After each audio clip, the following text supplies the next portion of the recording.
And welcome to the Relationship Restaurant. We are Poppy and Jeff Spencer. Delighted to have you with us. This is podcast number 51 at the Relationship Restaurant. We are all about heart-healthy communications. And we are especially delighted to have our friend and someone we think of as a mentor to us as well, and a coach. Absolutely. And we're so excited to have Melanie Gorman here.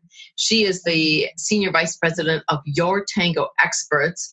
If you haven't already found it, you need to go find it right now. It's a marketing and SEO platform for coaches, therapists, and healers.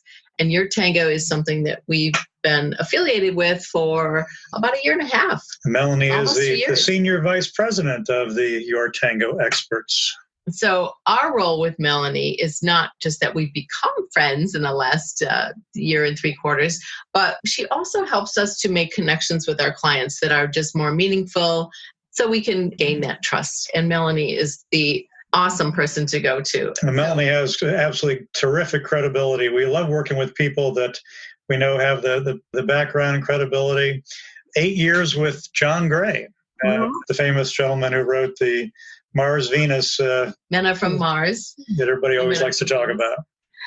And so she learned a lot in there. We'll ask her, we're going to bring her on right now, and she'll tell us a little bit about her background and the special takeaways that she had from working with John Gray and also 10 years with Your Tango. Welcome, Melanie.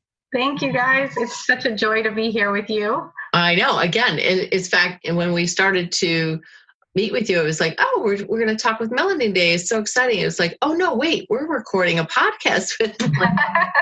So it's like, anyway, either way you slice it, we love talking with you.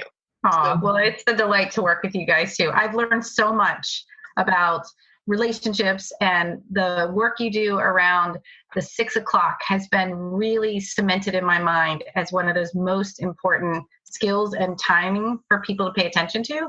It's really, it's just brilliant. So. You know, Melanie, that doesn't mean we meet at 6 o'clock on a regular basis. What she's referring to is our emotional clock, and the 6 o'clock is a critical setting on our emotional clock, where all of us often have those moments in our lives and our marriages and relationships where we go, wow, something's not right here, and I need to do something about it. And that's one of the topics we're going to get to. But Melanie, we know you work from home. We know that because we're talking to you, and we're seeing Melanie right now in a video. And then we know it's a home because we see her cat walk by once in a while. And so we know she's at home. So let's talk about that right off the bat. What are some of the challenges of just working from home? Oh my gosh. What benefits? Well, there's both, right? So I've worked from home coming on 20 years. And at first it was a kind of a convenience play. When I got the job working for John Gray, I was living in Oregon. I live in Maryland now, and I was living in Oregon, and John lives in Northern California, and I didn't really want to move to California, and he certainly didn't want to pay for me to move to California, and the internet was becoming a thing, and they said, well, could we pay for your internet? And I thought, sure, like, why not? So I started then. And of course, like most people, I worked from my bedroom. I didn't understand the need for structure. I didn't understand the need for time management. I would work all hours of the day. I was so dedicated to what I did. It never bothered me to keep committing and doing more and doing more. And then, of course, when I got married and eventually had kids, I became very aware of the fact that I really had to set up systems and structure and plans so that I wasn't just so enmeshed in work, because these other things in my life were so important. And now working from home it's just easy. I can't imagine working in an office. I think about it sometimes, but I have a very rigorous schedule. I drop my kids off. I have a room in my house that's my office. That's the only purpose of it. And when I start working at 8:30, I work till 5:30 and I shut the door. And that's it. I have boundaries around it. I don't work on the weekends unless I need to. But by and large, it's been setting up that schedule and sticking to it that has allowed me to not have it like bleed into all other areas of my life, which is what happens to a lot of people when they work from home. They never stop, because the benefit is you can work in your pajamas and you can, like there's all these stories of how it works. Notice I get dressed every day. I put makeup on. I make an effort to make it work. And then if I want to stick my yoga pants on at 5:32, totally fine. But I definitely have some very strict boundaries about it. And that allows the people in my life to respect it, right? Because that's the flip side of it, is that when you work from home, it's not always a real job. A lot of people take, oh, you're a coach or you're somebody working at your house, and therefore it doesn't have the same credibility or weight or meaning as it does if you actually go to an office. And when I respect it, they respect it. Mm-hmm. So we often say that people's perceptions of us are just a mirror for what we give off. So if you own it and honor it, you will project that. Yeah. And so even your kids, and they're elementary school aged kids? Yeah, a 5 and a 10-year-old. Okay. So, and they respect it. It's like, oh, mommy's office. Do they just come barging in, or do they? Well, now they knock.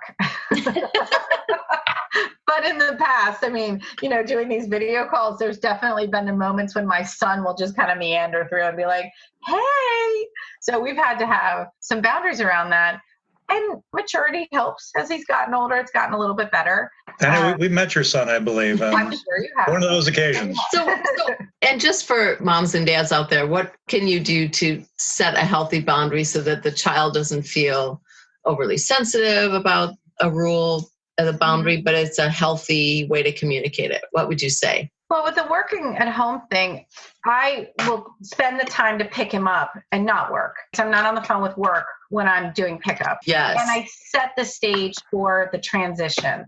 So This is what you're going to do with your time. What would you like to do? Do you need a snack? We're going to do your homework at this point, setting the stage so that I can end my day. And the reward for him is a little free time, right? No mom, no homework, right? He can go in the backyard, and he plays hockey, so he can go shoot on net. He can play a video game in that sort of window. So it feels like a reward for him. And then that way we have an agreement, which is different than me kind of bossing him around and telling him what to do. So that works very well. And then he also knows if something happens, come get me. You know what I mean? If the toilet backs up, don't just let the water pour everywhere. Come and get me, right? So he understands the difference between an impulse and something that's truly urgent. I know when my 2 kids, whose birthdays are this week now, by the way, when they were little, I would say, okay, I'm having a private conversation. I'm in my room. You are not allowed to knock. And I'd set it up ahead of time. I did the same thing. And then inevitably, 12 minutes later, there'd be a knock on the door. And I would just say, are you bleeding? Do we need to call the doctor? Do we need to go to the emergency room? Well, no, but and I said, then go away. Go away. Yeah. So I was sort of a hard ass, and the kids are like, well, I'm not bleeding, but someone hit me. And I was like, well, do we need to call the doctor? And they were kind of intimidated of the pediatrician at the time. And so they were like, no, we don't need to call him. Well, the idea that that's the guy that gives them shots every year. Yeah. They're like, no, we're fine. We'll work it out. All right. So that's a really good thing. Tell us a little bit about, do you have any special takeaway from working with John Gray? Oh my gosh. I have several. What I would say is that men are from Mars and women are from Venus, right? People don't love that. It has surprised me greatly with all of the backlash and the conflict and the things that people say, how the messages of partners are different. They don't think the same way, and one isn't good or bad, and it's not personal to you that I think the way I think, and it's not personal to me that you think the way you do. The metaphor is gender-based in what he did, but it doesn't need to be.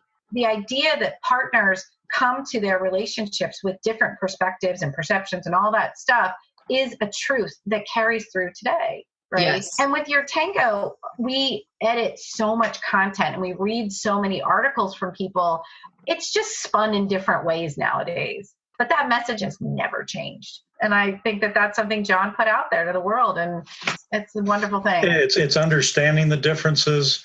It's communicating. Communicating becomes a thing. It's communicating and understanding what those differences are and not making the assumptions. I think where we see so many people get in trouble is they are very solid in what they know and understand and believe, but they don't communicate and express that to their partners. And so the assumptions of what should be done or said create these huge holes in these builds to the 6 o'clock moments that we mentioned before.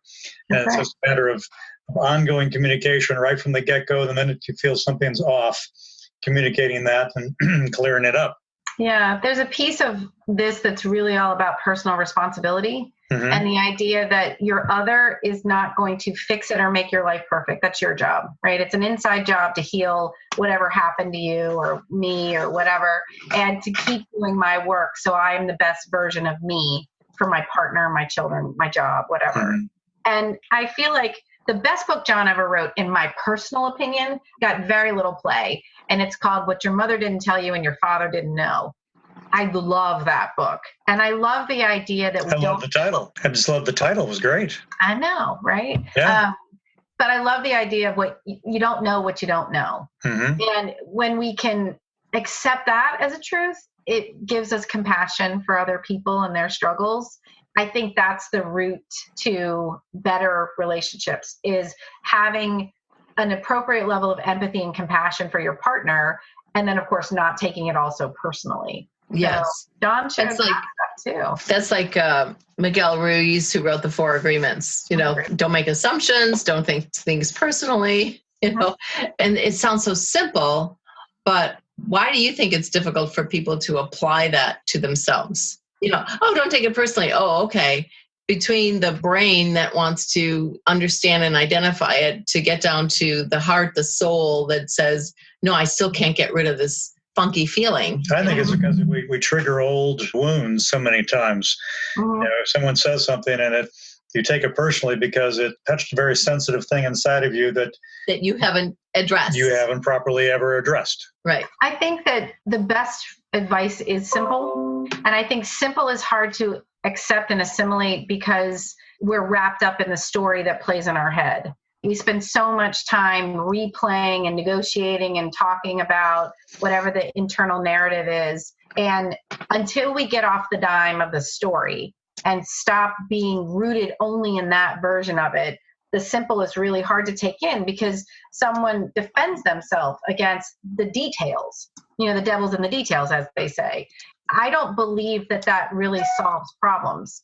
I think sometimes we have to talk about stuff. Sometimes there's legit trauma, but most of the time we're annoyed or we are hungry, right? Or we are something and we're making it about the other person. If we are responsible for ourselves and ask in our own internal makeup and take responsibility for that, not taking things personally is a lot easier because I'm not going to be as affected by what you said because I'm aware of what's going on. The triggers you mentioned and the past and all that stuff. We've seen comics and Sheldon in The Big Bang Theory. He seems so emotionally detached. So everything is black and white and literal. And so when we deal with someone like that, sometimes people want to shake them up. It's like, don't you ever get like emotional? Can't you, And they're like, no, I'm perfectly just this monotone person.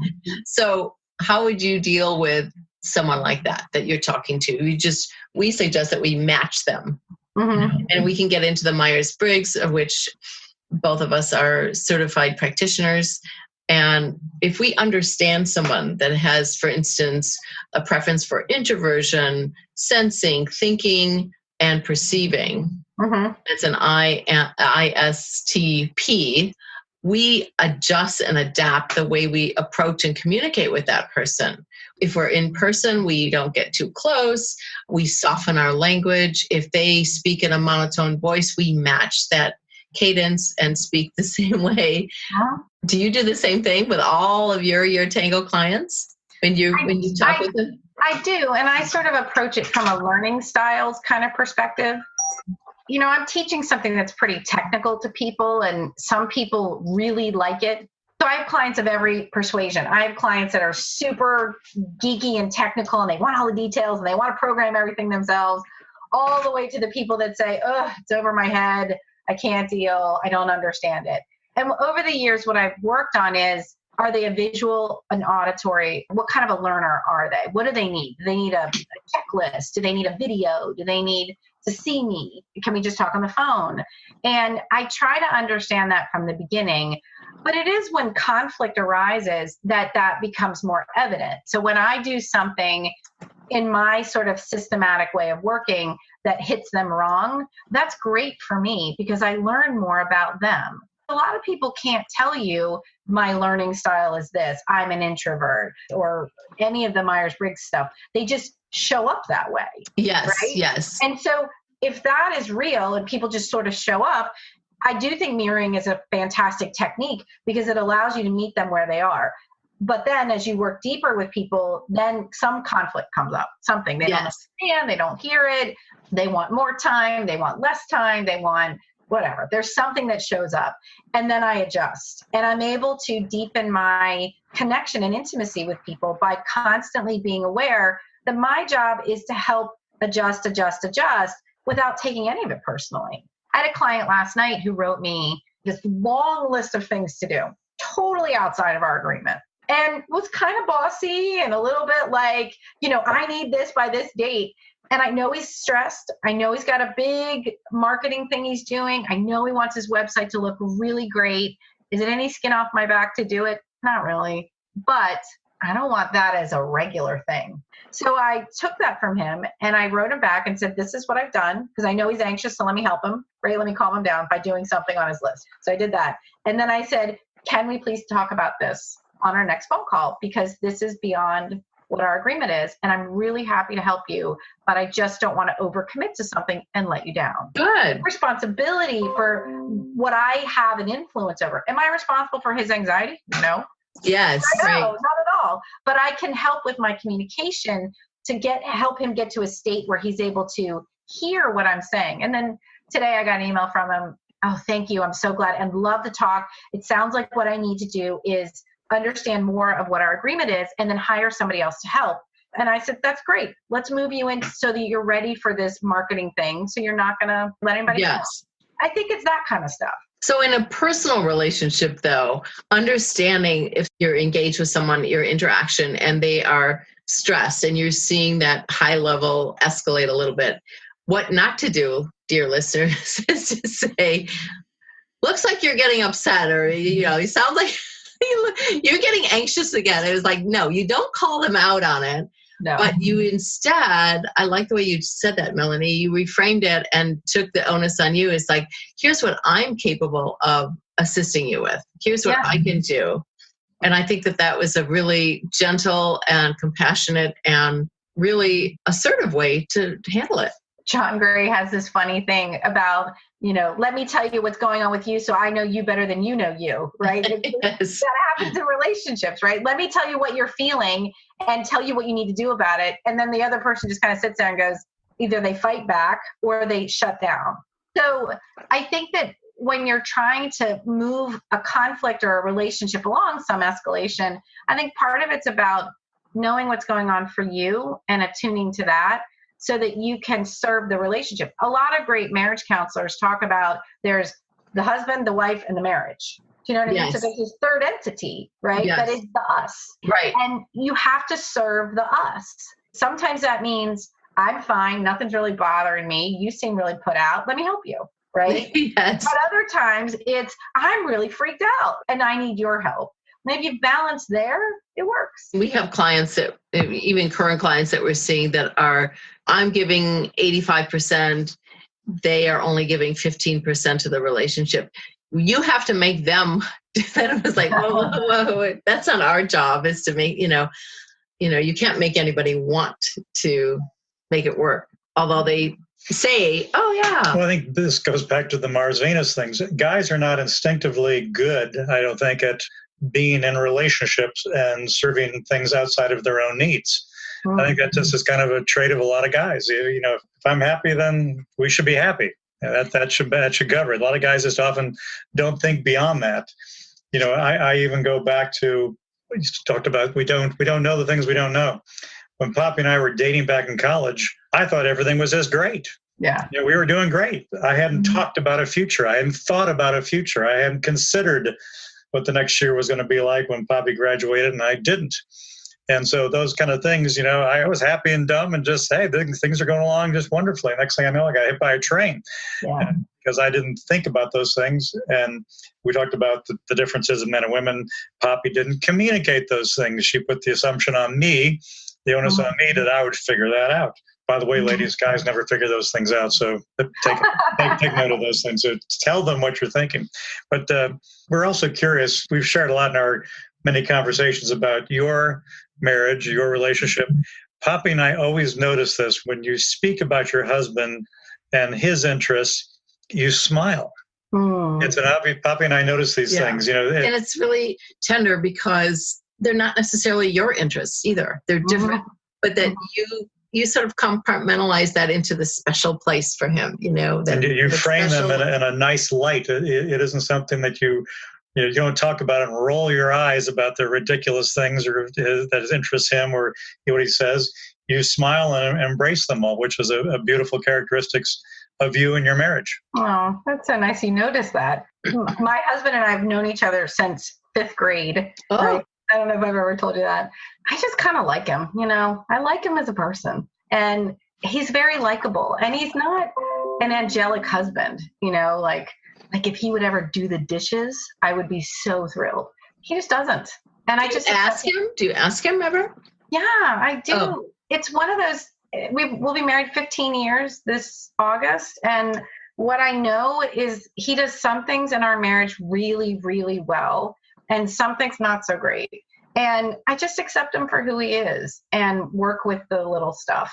I remember not long after we started dating, because we dated in high school and then we broke up for a decade. And then we got back together after 9/11. It was a very awful day, obviously. And we called each other and hadn't spoken to each other in forever. And it was one of those, are you okay?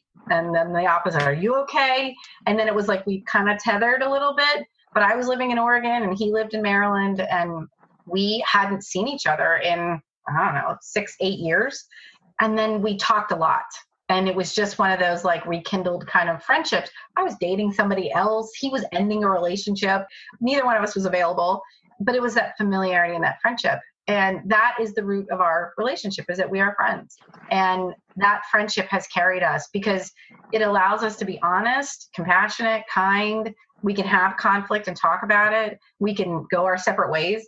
I remember asking him one time, what are you thinking? You know how women do that? Like, what are you thinking? That's the worst thing to ask a guy. It's awful. And usually nothing. Well, that was his answer, nothing, right? And I remember thinking, there's no way he's thinking nothing. Because right. I'm thinking. I'm thinking so much stuff right now. It's years later in our relationship when I have those blissful moments of thinking nothing, because I now have those where I'm just kind of in the present moment and happy and feeling good, that I understand him differently. We're not the same, but I appreciate his uniqueness and I celebrate that because I think he deserves that. And everyone deserves someone, a partner that lifts them up and supports them. And when you have balance and boundaries and you can say, I'm all in for you and I'm all in for me and I'm all in for the kids and I'm all in for, the stuff that matters. It works. I don't get as caught up. I'm very curious. I think, as you know, I lost my brother in 9/11, and it's fascinating to me that you use that reason, that moment, as a benchmark, and you use that as the reason to reach out.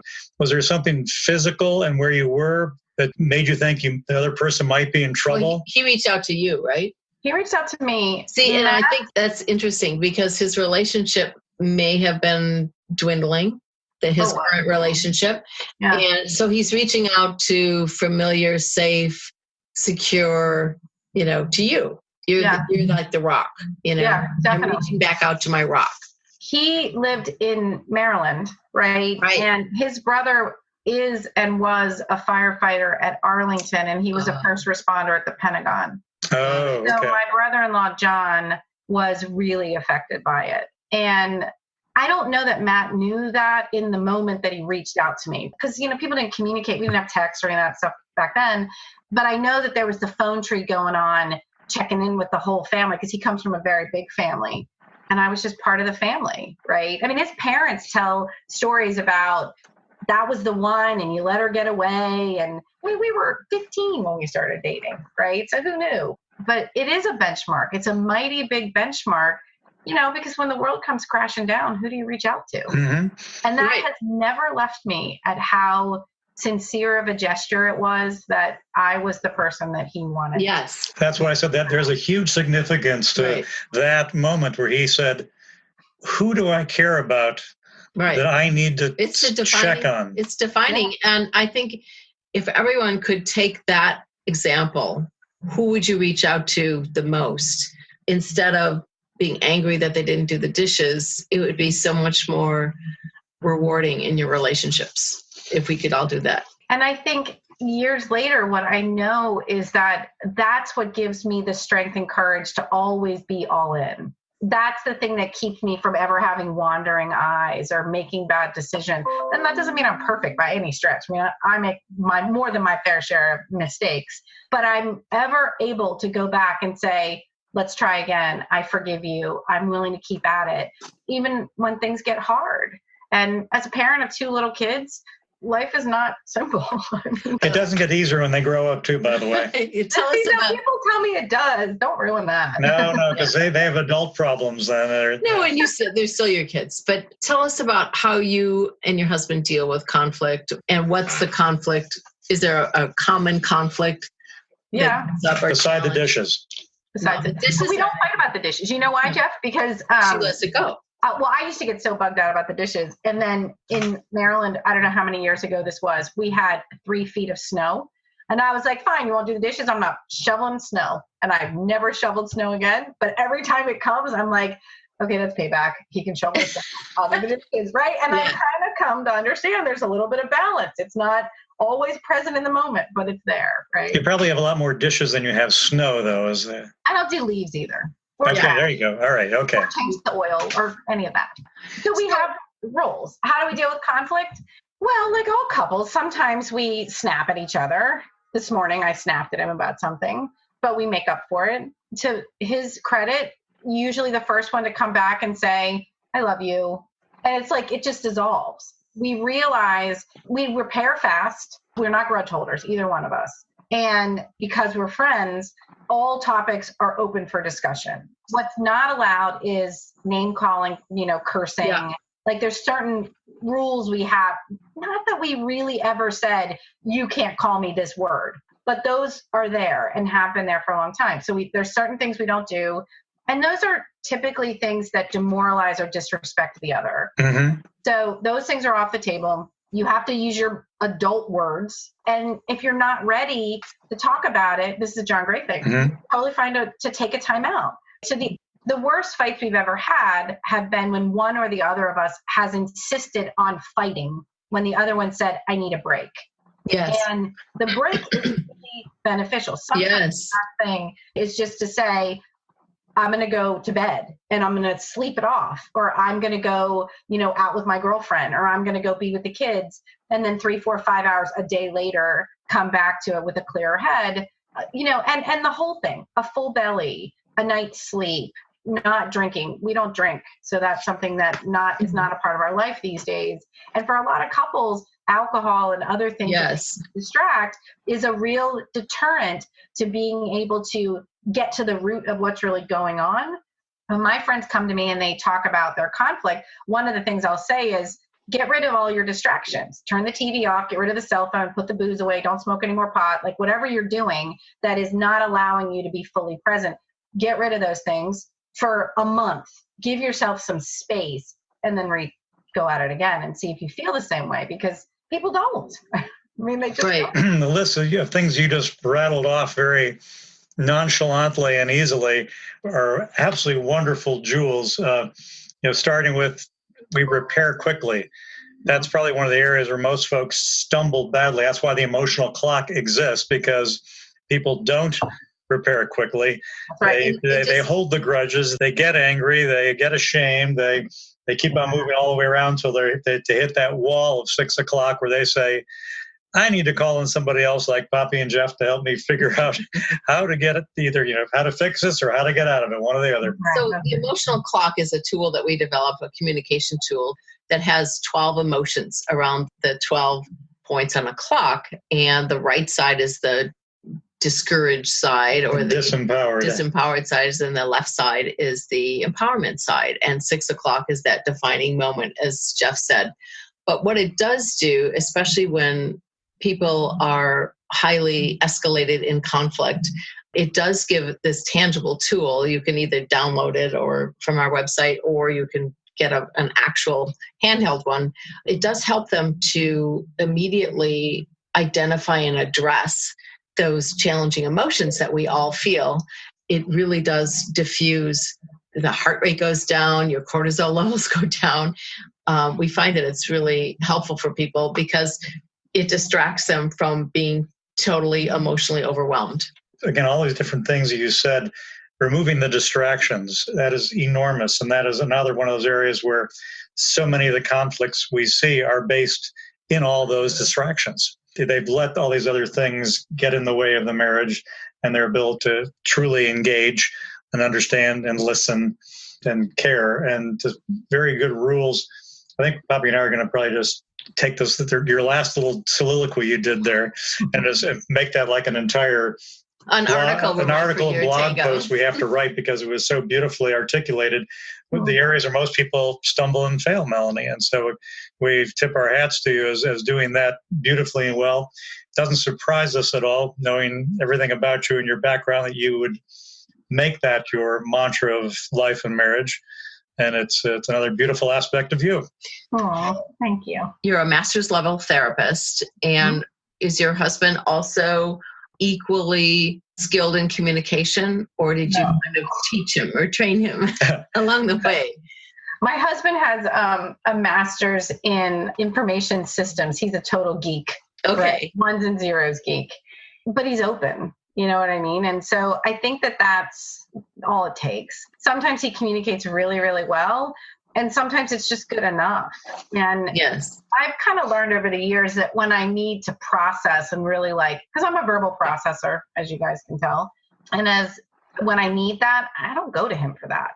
I've learned that he is really good for me in some ways. If I have a problem I need to process, if I don't understand logistically how I'm going to do something, and it could be anything, pay off a bill, figure out a thing about work, fix my computer, deal with an issue with the children, like something where like this one's acting up and I can't, my way of dealing with it isn't working.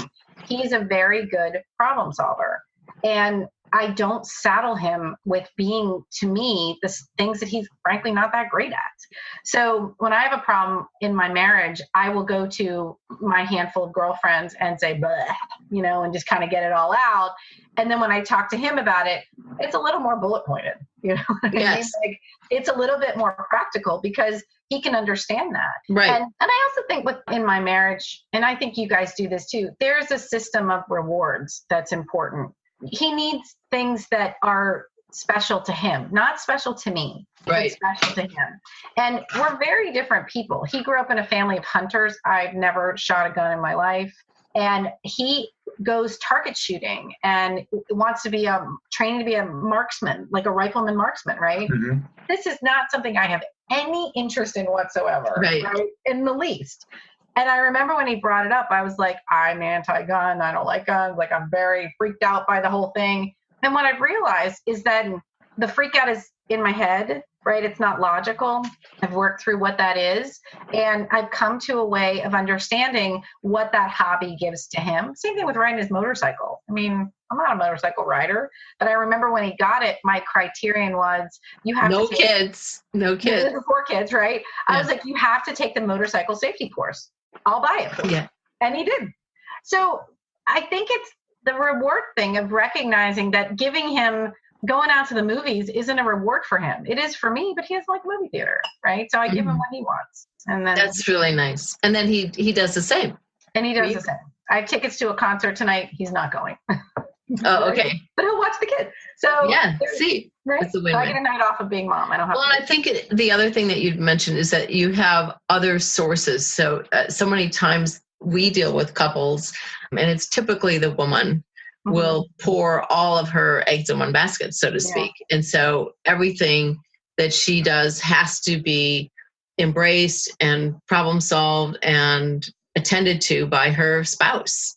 It isn't fair. So we always say, do you have any outside interests that are different from his, that you could channel some of that energy that you have to other things, people. Especially if that person is a big introvert. That's again going back to the Myers-Briggs. Yeah. And they don't need or like all that face-to-face and all that communication. They, especially if their work and life, like you were saying, you're not a huge extrovert, but your work requires it. So you need a big moment of introversion peace to come back. So just to debrief. This is another area where people often don't know that very well about themselves or their partners.